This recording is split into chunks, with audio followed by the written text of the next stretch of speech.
اچھے لوگوں کا تمہاری زندگی میں آنا تمہاری قسمت ہوتی ہے اور انہیں سنبھال کر رکھنا تمہارا ہنر۔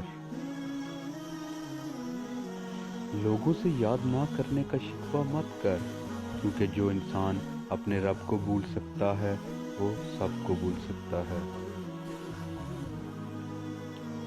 جس سے زیادہ محبت ہو اس سے اتنی ہی نفرت بھی ہو سکتی ہے، کیونکہ خوبصورت شیشہ جب ٹوٹتا ہے تو خطرناک ہتھیار بن جاتا ہے۔ جسے تقدیر پر یقین ہوتا ہے وہ اپنے اوپر نازل ہونے والی مصیبتوں سے نہیں گھبراتا۔ کسی کے ایمان کا اندازہ اس کے وعدوں سے لگاؤ۔ جب عقل پختہ ہو جاتی ہے تو باتیں کم ہو جاتی ہیں۔